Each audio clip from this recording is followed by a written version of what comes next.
కవితక్క. సో, ఈ పేరు తెలవని వాళ్ళు ఉండరు తెలంగాణ రాష్ట్రంలో. నిజంగా పాపం కవితక్కకి ఏమైందని చెప్పేసి కూడా అందరూ ఆగమైతురు, గాబరగాబరైతురు.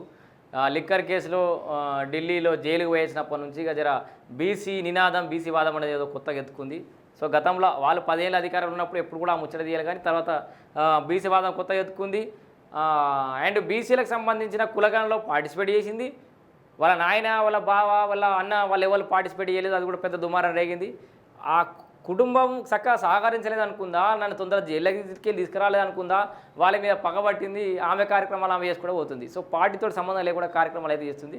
గతంలో జాగృతి కంటిన్యూ అయినా కూడా బీఆర్ఎస్కి అనుబంధంగానే పనిచేసింది చాలా విషయాల్లో. కానీ ఇప్పుడు ఇండిపెండెంట్గా ముందుకు పోతుంది. నా పని ఏదో నేను చేసుకుంటా, నా ప్రజాదరణ నాకు ఉంది అనుకుని చెప్తున్నట్టుంది. వాళ్ళతో ఏం పంచాయతీ తెలియదు.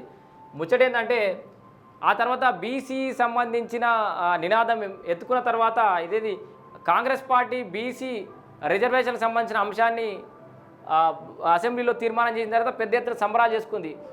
ఇది కవితక్క లక్ష్యం, అదేంది కృషి వల్లనే ఇదంతా సాధ్యమైంది. కవితక్కనే ఈ బీసీకి మెడల్ వంచి, ప్రభుత్వం మెడల్ వంచి ఈ కార్యక్రమాన్ని సాధించిందని చెప్పేసి అదో కార్యక్రమం కూడా చేసింది. వాస్తవానికి పాపం అది ఎక్కువ మంది తెలియలే. కానీ బల నిరూపణ కోసమేనా నేడు ఇందిరా పార్క్ వద్ద కవిత దీక్ష, పార్టీకి సంబంధం లేదంటున్న బీఆర్ఎస్ బీసీ నేతలు, సీనియర్ నాయకులు సైతం దూరం, కేవలం జాగృతి పూలే ఫ్రంట్ పేరుతో నిర్వహణ.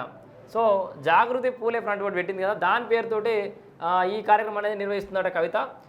సొంతంగా ఎదిగే ప్రయత్నమా, వరంగల్ సభ నేపథ్యంలో హాట్ టాపిక్గా మారిందట. ఒకసారి చూద్దాం మనం.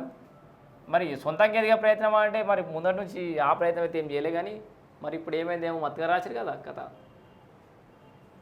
ఇగో నేడు ఇందిరా పార్క్ వద్ద కవిత దీక్ష, బల నిరూపణ కోసమేనా, పార్టీకి సంబంధం లేదంటున్న బీఆర్ఎస్ బీసీ నేతలు, సీనియర్ నాయకులు సైతం దూరం, కేవలం జాగృతి పూలే ఫ్రంట్ పేరుతో నిర్వహణ, సొంతంగా ఎదిగే ప్రయత్నమా, వరంగల్ సభ నేపథ్యంలో హాట్ టాపిక్.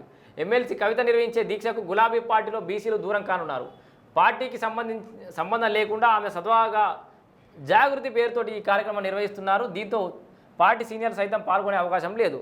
ఇప్పటి వరకు ఆమె బీసీ వాదంతో నిర్వహించిన ఏ ఒక్క సమావేశంలోనూ పార్టీ నేతలు పాల్గొనలేదు. అయితే పార్టీ రజతోత్సవ సభ జరుగుతున్న నేపథ్యంలో ఇందిరా పార్క్ వద్ద దీక్ష నిర్వహించడం హాట్ టాపిక్గా మారింది. ఆమె స్వతహాగా ఎదిగేందుకు ప్రయత్నిస్తున్నారా, ఇతర కారణాలు ఏమైనా ఉన్నాయా అనేది ఇప్పుడు పొలిటికల్ సర్కిల్లో చర్చకు దారితీసింది. కొంతకాలంగా బీసీ రాగం ఎత్తుకుంది, మనం ఇప్పటిదాకా చెప్పినాం. మరి ఉన్న ఫలంగా సడన్గా ఏమనిపించిందేమో కవితకి బీసీ రాగం మీద ఎత్తుకుంది. అసెంబ్లీ ఎదుట పూలే విగ్రహాన్ని ప్రతిష్ఠించాలని ఎమ్మెల్సీ కవిత గత కొంతకాలంగా గలం వినిపిస్తోంది.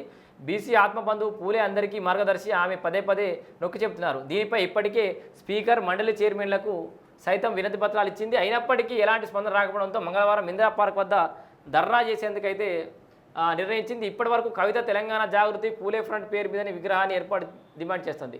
పార్టీకి ఎలాంటి సంబంధం లేకుండా ఈ పోరాటం ముందుకు సాగుతున్నది. బీఆర్ఎస్ నుంచి ఎమ్మెల్సీగా ఉన్న ఆమె వ్యక్తిగత ఎజెండాతో ముందుకు సాగుతున్నట్లు పార్టీ నేతలు అభిప్రాయపడుతున్నారు.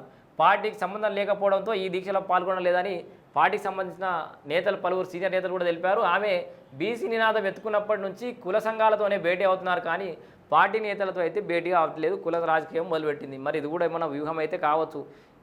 రాష్ట్రంలో బీసీ వాదం నడుస్తుంది, మన పార్టీ బీసీలకు అవకాశం ఇవ్వలేదు, ఇక రేపు పొద్దుగా మల్లెటైతుందో బీసీలను అయితే నువ్వు కూడగట్టు బిడ్డ అని అప్పుడు కదా ఆర్ఎస్ ప్రవీణ్ కుమార్ సార్ను బయటకు పంపించి ఆ సామాజిక వర్గాలు మొత్తం కూడగట్టమని ఎట్లయితే పంపించిండో ఈవెన్ గట్లా పంపించిందని అనుమానాలు కూడా వస్తున్నాయి జనాలకి. సో, కవిత బీసీ వర్గాలకు దగ్గర అయ్యే ప్రయత్నాలను మరింత ముమ్మరం చేసింది. అందులో భాగంగానే పూలే అంశంతో పాటు బీసీలకు 42% రిజర్వేషన్ల పైన గలం వినిపిస్తున్నది. పూలే విగ్రహం నిర్మాణం బీసీలకు ఏకం చేయాలనే లక్ష్యంతో పూలే ఫ్రంట్ సైతం ఏర్పాటు చేసింది. ఈ ఫ్రంట్ ఇప్పటికే పార్టీకి సంబంధం లేకుండా అన్ని జిల్లా కేంద్రాల్లో రౌండ్ టేబుల్ సమావేశాలు అయితే నిర్వహించింది. ధర్నాలకు కూడా చేపట్టారు. అయితే పార్టీ నేతలే వరకే ఈ కార్యక్రమంలో పాల్గొనలేదు. సో, గులాబీ పార్టీలో బీసీల గుర్రు సభను పక్కన పెట్టి మరి స్వతహాగా ఎదిగేందుకేనా అని చెప్పేసి కూడా ఒక ప్రయత్నం అయితే చేస్తున్నట్టు కూడా తెలుస్తోంది.